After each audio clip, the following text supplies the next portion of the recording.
Assalamualaikum warahmatullahi wabarakatuh. Kembali lagi ke Sarjana Kimia. Nah, sekarang kita akan membahas mengenai titrasi permanganometri. Nah, setelah sebelumnya kita sudah membahas mengenai titrasi asam basa dan titrasi iodometri yang merupakan reaksi redoks. Nah, sekarang kita akan menggunakan titrasi redoks lagi nih, yaitu titrasi permanganometri. Titrasi permanganometri adalah penetapan kadar zat berdasarkan hasil oksidasi dengan kalium permanganat KMnO4.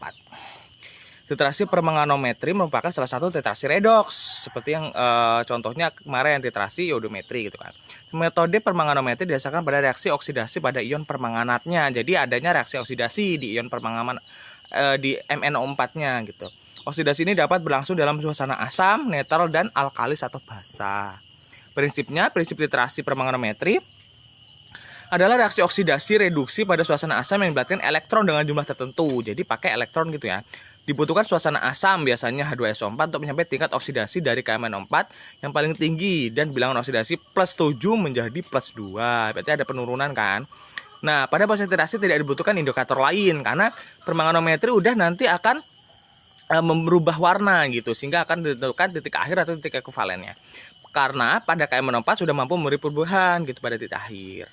Titik ini dengan warna merah muda, berarti hampir sama dengan titrasi asam basa. Sebab dari KMnO4 ini dikenal sebagai autoindikator. Titrasi permanganometri dilakukan dengan bantuan pemanasan 70 derajat Celcius untuk mempercepat reaksi. Jadi adanya perlakuan pemanasan untuk mempercepat reaksi gitu. Pada awal reaksi titrasi warna merah mantap untuk beberapa saat yang menandakan reaksi berlangsung lambat.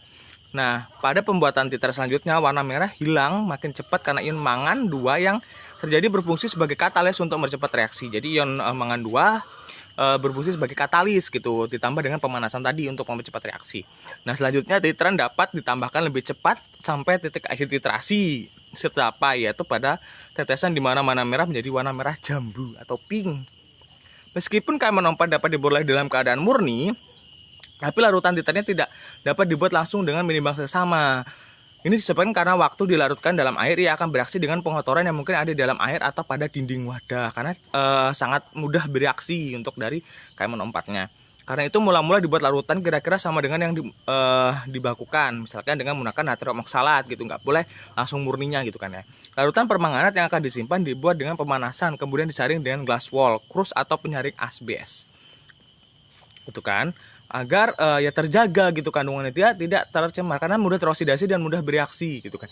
Bila larutan ini akan dipakai hanya untuk hari itu saja, maka pemanasan tidak perlu gitu. Tidak perlu pemanasan pada saat ditaruh di glass wall cross maksudnya disaringnya enggak pada saat disaring glass wall cross atau penyaring asbes dan ditaruh di wadah, maka tidak perlu pemanasan gitu maksudnya. Nah, penyaringan dimasukkan untuk memisahkan endapan MnO2 yang dapat mempercepat penguraian larutan. Jadi, endapan MnO2 itu dapat mengurai larutan dengan cepat, Pak. Jadi, sehingga dipisahkan gitu kan. Sejumlah larutan baku primer tersedia untuk pembakuan larutan kalium permanganat, antara lain asam oksalat dihidrat dan natrium oksalat. Ini contohnya. Larutan permanganat dapat apabila larutan encer tidak stabil karena adanya reaksi berikut. Nah, encer berarti tidak stabil kalau di encer 4KMn plus 2H2O menjadi MnO2 plus 4OH- plus 3O2. Nah, karena sifat-sifat dari reaksinya atau kalium permanganat. Nah, kalium permanganat telah banyak digunakan sebagai agen pengoksidasi karena dia merupakan oksidator lebih dari 100 tahun gitu kan. Reagen ini dapat diperoleh dengan mudah, tidak mahal dan tidak membutuhkan indikator kecuali untuk larutan yang amat encer. Nah, larutan yang amat encer pasti warnanya kan nggak merah pekat nih, pasti warnanya udah kayak merah muda, jadi nggak bisa dipisahkan, maka harus memerlukan indikator kalau benar-benar encer gitu. Satu tetes 0,1 normalitas permanganat memberikan warna merah muda yang jelas pada volume dari larutan yang biasa digunakan dalam sebuah titrasi, contohnya asam basa gitu kan. Warna ini diperlukan untuk mengidentifikasi kelebihan reagen tersebut gitu. Permanganat menjadi beragam reaksi kimia gitu kan. Karena mangan hadir dalam kondisi oksidasi plus 2, plus 3, plus 4, plus 6, dan plus 7. Jadi biloxnya itu banyak gitu. Reaksi yang paling umum ditentukan dalam laboratorium ada reaksi yang terjadi dalam larutan-larutan yang bersifat amat asam 0,1N atau lebih besar. Jadi pada saat larutan ini menggunakan larutan yang amat asam pada saat titrasinya gitu. Permanganat merupakan titrasi yang dilakukan berdasarkan reaksi oleh kalium permanganat atau KMnO4 gitu kan. Reaksi ini difokuskan pada reaksi oksidasi dan reduksi yang terjadi pada KM04 dengan bahan baku tertentu yang mudah terfusi dan teroksidasi gitu kan.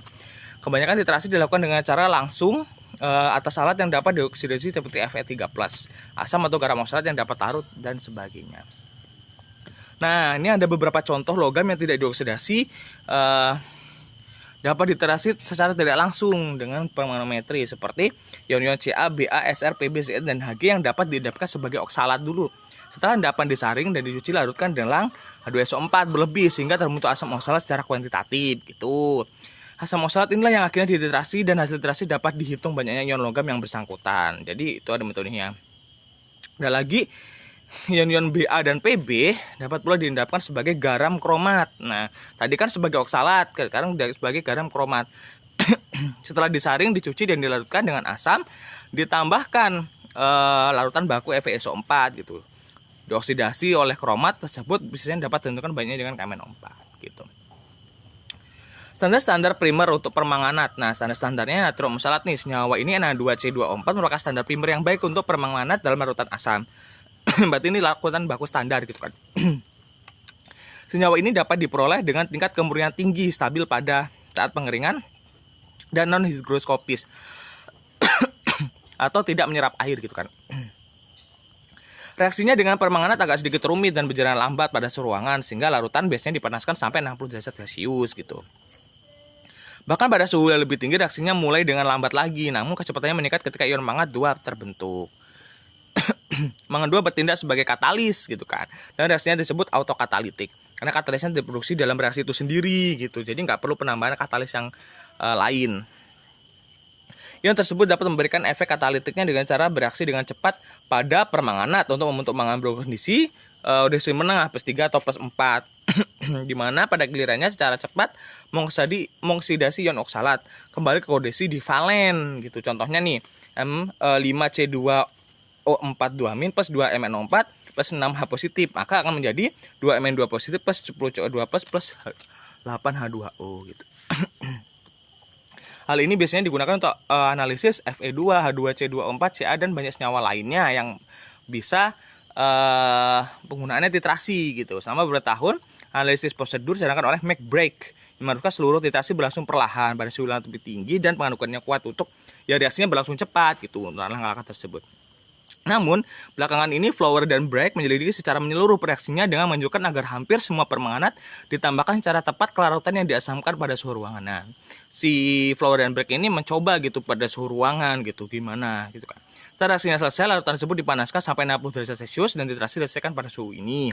Prosedur ini mengeliminasi kesalahan apapun yang disebabkan oleh pembentukan hidrogen peroksida. Jadi kemungkinan reaksi itu kan akan terjadi pembentukan H2O2 gitu kan, atau hidrogen peroksida yang itu adalah sebagai pengotor atau zat yang tidak diinginkan. Maka untuk metode-metode tadi itu mengurangi gitu kan adanya kesalahan dalam pembentukan H2O2 ini gitu. Nah, ini ada besi hampir sama seperti tadi. Nah, sekarang adalah sumber-sumber kesalahan pada titrasi permanganometri. Yang pertama, larutan pentiter KMNO4 pada buret. Apabila percobaan dilakukan dalam waktu lama, larutan KMNO4 pada buret yang kena sinar akan terurai menjadi Mn2. Sehingga kalau bisa itu buretnya itu harus buret yang berwarna gelap gitu. Jadi jangan buret yang biasa yang berwarna cerah karena akan sangat rentan terhadap cahaya. 2. Pemberian KMNO4 yang terlalu cepat pada larutan H2C2O4 akan yang ditambahkan asam sulfat cenderung menyebabkan reaksi antara MnO4 dengan Mn2+ seperti ini. Gitu kan, bukan terbentuknya reaksi yang kita inginkan gitu. Terus penambahan KMNO4 yang terlalu lambat pada larutan H2C2O4 yang telah ditambahkan asam sulfat dan telah dipanaskan mungkin akan jadi kehilangan oksalat karena pembentuk peroksida tadi yang pengotor kemudian turun menjadi air. Nah, makanya harus benar-benar tepat gitu, nggak boleh lambat, nggak boleh juga terlalu cepat gitu. Oke, mungkin itu saja yang bisa saya sampaikan. Kurang lebihnya mohon maaf. Apabila ada pertanyaan silakan ditulis saja di komen. Mohon untuk like, subscribe, dan jangan lupa share ke teman-teman kalian agar aku semangat untuk membuat video ini.